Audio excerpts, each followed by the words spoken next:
सुबह का सूरज उगते ही शांति की दिनचर्या शुरू हो जाती थी। 4 बच्चों की मां शांति के पास 1 मिनट का भी आराम नहीं था। सुबह से शाम तक घर के सारे काम वही करती थी, खाना बनाना, बच्चों को स्कूल भेजना, साफ सफाई, कपड़े धोना और सबके नखरे उठाना। शांति के पति रमेश काम के सिलसिले में अक्सर बाहर रहते थे और जब घर पर होते भी थे तब भी घर के काम में हाथ बटाना उनकी आदत में नहीं था। शांति एक पढ़ी लिखी महिला थी। बच्चों के होने से पहले वो नौकरी किया करती थी। शांति महाविद्यालय में प्रोफेसर थी। शादी के बाद रमेश और शांति अपनी अपनी जॉब किया करते थे। पर राहुल के होने के बाद उनके सामने एक चुनौती थी। न्यूक्लियर फैमिली में रहने की वजह से उन दोनों में से किसी एक को अपनी नौकरी छोड़नी पड़ेगी। तब दोनों ने मिलकर यह फैसला किया कि शांति घर में रहेंगी और बच्चे का ध्यान रखेंगी। 4 बच्चे होने के बाद घर का खर्च बहुत बढ़ गया था, इसीलिए घर के सारे काम शांति खुद ही किया करती थी। शांति के बच्चे उनके किए हुए काम को कोई महत्व नहीं देते थे। उन्हें लगता था कि माँ के पास काम ही क्या है। बच्चे भी अपने अपने में मग्न रहते थे। बड़े बेटे राहुल को क्रिकेट का जुनून था, मंझली बेटी प्रिया हमेशा किताबों में खोई रहती और छोटे जुड़वा बच्चे रोहन और रिया अपने खेल खिलौनों में मस्त रहते थे। किसी को भी माँ के काम की कोई फिक्र नहीं थी। उन्हें लगता था कि यह तो उनका फर्ज है। शांति मन ही मन इस बात से बहुत दुखी रहती थी, पर वो कर भी क्या सकती थी। रमेश को भी यही लगता था कि ये सब काम तो उनका फर्ज है, ये तो सब करते हैं, इसमें नया क्या है। बड़े बेटे राहुल ने एक दिन माँ से बहस कर ली। माँ, आपको तो इतना काम भी नहीं है, जितना तो आप काम नहीं करती उतना तो आप जता देती हो। शांति जी को राहुल की बातों ने अंदर ही अंदर झकझोर दिया था। उन्होंने बच्चों के लिए सारे संघर्ष किए और आज बच्चे ही उनके खिलाफ थे। पहले तो शांति बहुत रोई। उसने सारी बातें रमेश को बताई, पर उसे महसूस हुआ कि रमेश को ये सब बातें बिल्कुल सामान्य लग रही थी। कहीं ना कहीं वो अपने बेटे का ही समर्थन कर रहा था। शांति तो मानो बिल्कुल टूट ही गई थी। एक दिन अचानक शांति की तबीयत बिगड़ गई।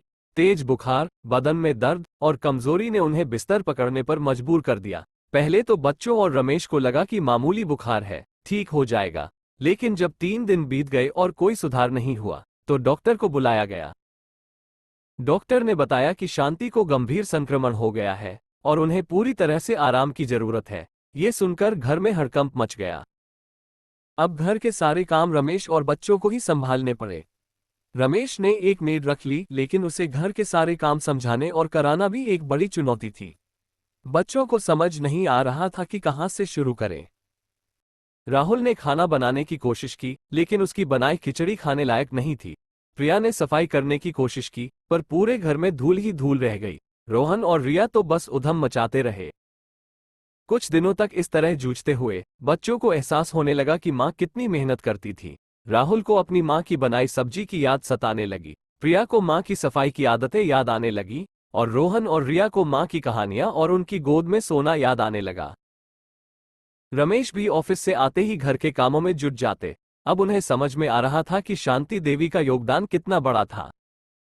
अब सभी घर वालों को मन ही मन अपनी कही हुई बातों का बहुत पछतावा था। वो सब समझ रहे थे कि शांति का उनके जीवन में क्या योगदान है।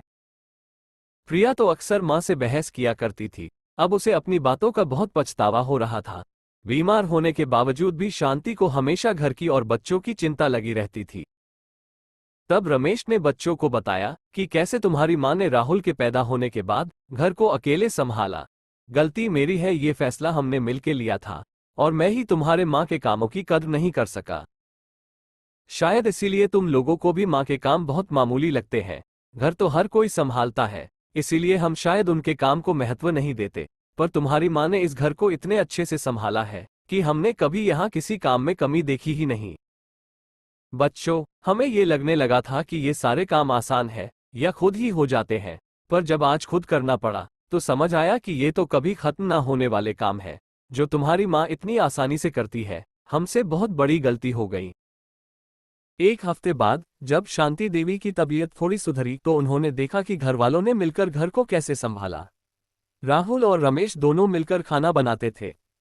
प्रिया अब घर की अच्छे से साफ सफाई करने लगी थी। जो प्रिया सारे घर में अपना सामान बिखेर कर रखती थी, अब वही घर की एक एक चीज कैसे व्यवस्थित करके रख रही है। शांति के आंखों में आंसू थे। तब रिया ने कहा, क्या हुआ माँ, आप रो क्यों रही हो? सब इकट्ठा हो गए। रमेश को समझ आ रहा था कि शांति की आंखों में ये खुशी के आंसू है। रमेश ने शांति से माफी मांगी। शांति, शायद मैं ही तुम्हारे काम की कद्र करना भूल गया था।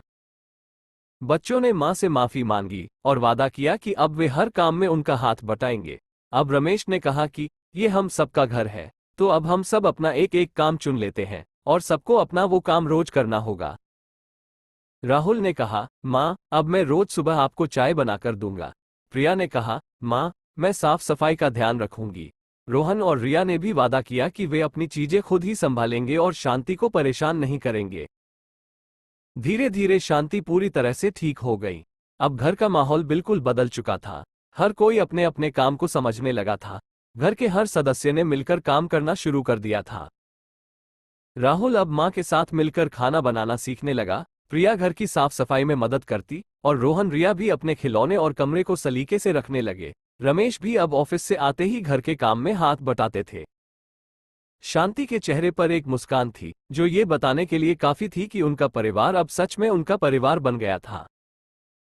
इस कहानी से यह सीखने को मिलता है कि घर के कामों की कोई कीमत नहीं होती, लेकिन उनकी अहमियत सबसे ज्यादा होती है। मां की ममता और मेहनत को समझने के लिए जरूरी है कि हम भी उनके कामों में उनका हाथ बटाएं और उनका सम्मान करें। दोस्तों, आपको हमारी ये कहानी कैसी लगी, हमें कमेंट करके जरूर बताएं। और हाँ, चैनल को लाइक, शेयर और सब्सक्राइब करना ना भूलें। मिलते हैं अगली कहानी के साथ, तब तक के लिए धन्यवाद।